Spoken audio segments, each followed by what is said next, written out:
Hello everyone, welcome to part 3 of trying to sort these stupid idler noises in my Quest. Now the latest development is TerraCycle. Feels like I'm kind of copying everyone else in the improvements I'm trying to make, but we've done the original idler, we've replaced it with a plastic Nazca idler, we've gone back to the original idler.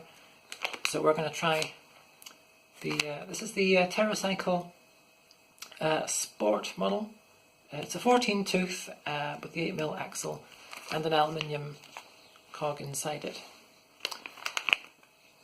Fingers crossed. I don't know whether I'll need to reduce the diameter slightly because the Ginkgo idler is about 62mm, this is 65. But then the Nazca idler was 65 as well, and that kind of fitted. So we'll need to see what works. Anyway, let's get cracking. It also remains to be seen how quickly my rubber gloves last before my fingernails chop through the ends. I've made up a very basic feeler gauge piece of cardboard with which I am going to check how much space I have underneath the idler.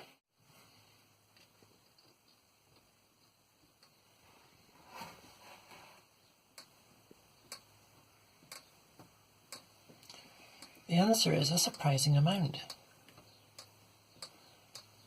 I think the 65 will actually just fit. Let's see. Right, in case you all didn't believe me about the original idler, here it is. Now this is the weird thing. If I grab the middle of the bearings between the finger and the thumb, see, it spins great. Smooth as hell. But if I jiggle it,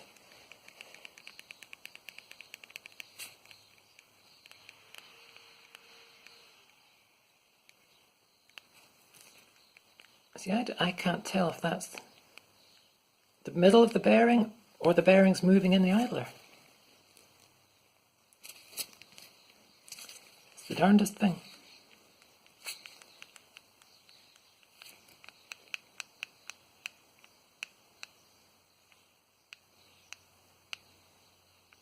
But that is why it's making so much noise.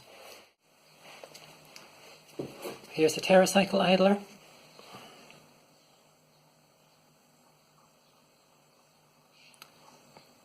Just a plain, probably glass reinforced nylon carrier. And some nice bearings in there.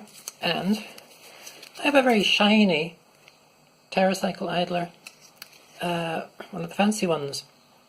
I think this is, I can't remember if this is 14 or 15 teeth. But for some reason, which must be lost in the mists of time, I don't remember why this wasn't compatible with my Velomobile. I really don't remember. It may be because, well, let me go back a minute. The reason that I've got this here and that it's not on a bike is because it's really loud. I had this on my Rans V Squared for a while. Took it off again because it was, and I tried it on my P38 in place of the Parasite idler, and it made the same noise there as well. And I tried it more recently on my P38 just in case I'd kind of forgotten, and it made the same noise. But for some reason I haven't used it in the Quest. It's a little bit, it's a wee bit heavier actually than the Sport idler.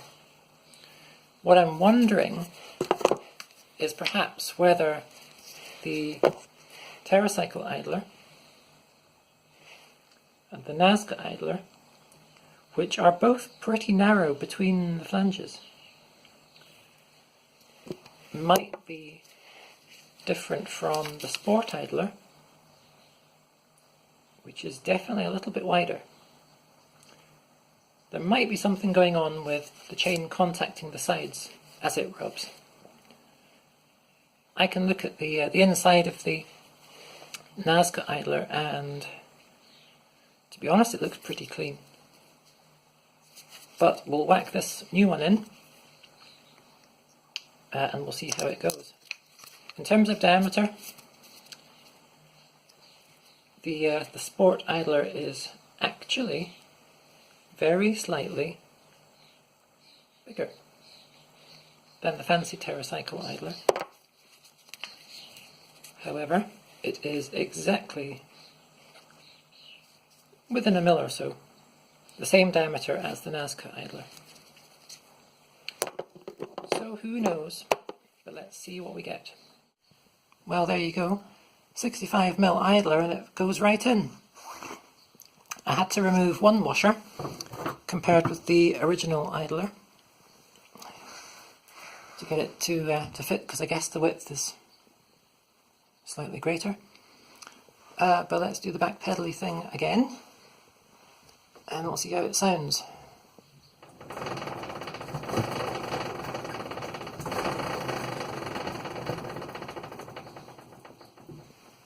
Kind of noisy, isn't it, actually?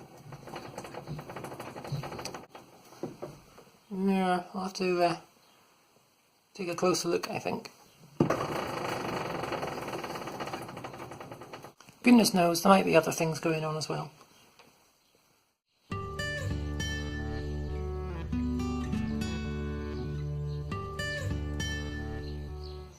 It's kind of a day for being outside as well. It's not as sunny as it was yesterday, but temperature's okay. And the starlings are out. They're very busy. And the bees are out as well, which is always good.